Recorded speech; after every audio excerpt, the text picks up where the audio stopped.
এখন আবার কে এলি? তোমার টুম্পার মা যে, তা এতদিন পর তোমার উদয় হলো। কি গো, এতদিন পর এলাম, ভেতরে ঢুকতে বলবে না নাকি? কি যে বলো, তোমার আর আমার বাড়ি আবার আলাদা হলো কবে থেকে? আসো আসো বস। এই যে চেয়ারটা দিচ্ছি, এখানে বস। এই তো chair। কি? বলো তারপর তোমার খবর সবর কি? আরে আমার আর খবর কি? খবর তো শিল্পার মার বাড়ি। কেন গো, কি হয়েছে? আমি তো কিছু শুনিনি সেরকম। আসলে কাল আমি একটু বাজার করতে গেছিলাম, আমার ঘরের কিছু জিনিসপত্র কেনাকাটা ছিল। সে কি, তুমি জানো না? কাল তো এইচএসসি রেজাল্ট বেরিয়েছে। আরে শিল্পা তো ফেল করেছে। সে ওদের বাড়িতে কালকে বাবা কি চিৎকার! আরে সবকটা সাবজেক্টে ফেল করেছে তো। সে কি, সবকটা সাবজেক্টে ফেল করেছে? একটাতেও পাশ করেনি? তা পাশ করবেই বা কি করে? রোজ রোজ যদি ছেলের বাইকের পিছনে টই টই করে ঘুরে বেড়ায়, তাহলে কি পাশ করা যায়? তাও আবার একটা ছেলে নয়, 10-12টা ছেলে হবে। আমি তো এক একদিন এক একটার সাথে দেখি। সেদিনই তো ওর বাবা এই নিয়ে চেঁচামেচি করছিল, বলছিল বাড়ি ছেড়ে নাকি চলে যা। যা বলেছ, আমিও তো দেখেছি।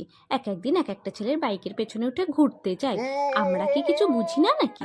শুধু কি তুমি, পাড়া শুদ্ধ লোকে সবাই জানে ওর কেচ্ছা করে কথা। তোমার আর আমার মেয়ে হলে এমন করতে পারতো কোনোদিনও?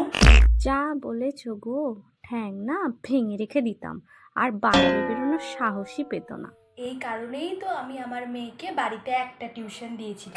ও দিব্যি 335 পেয়ে পাশ করে গেছে। পাস তো করেছে, ওর মতন ফেল তো করেনি। হ্যাঁ গো, আমার মেয়েও তো বাড়িতে টিচার রেখে দিয়েছিলাম, দিব্যি পাশ করে গেল।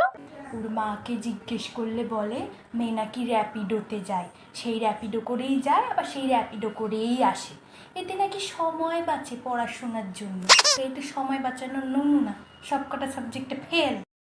আরে ওসব র্যাপিডো ট্যাপিডো কিছু না গো, ওসব হলো শাক দিয়ে মাছ ঢাকার ফন্দি।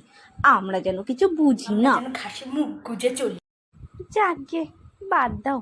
আমাদের আর কি? আমাদের বাবা আবার ওই শিল্পার মায়ের মতো অন্যের বাড়ি আড়ি পেতে খবর শোনার স্বভাব নেই।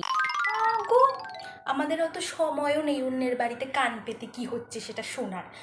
শুনে করবোই বাকি। যাকে ছাড়ো, তোমাকে চলো আমি আমার রান্নাঘরটা দেখে আসি, আমাদের নতুন রান্নাঘর। রান্নাঘর দেখাবে? চল।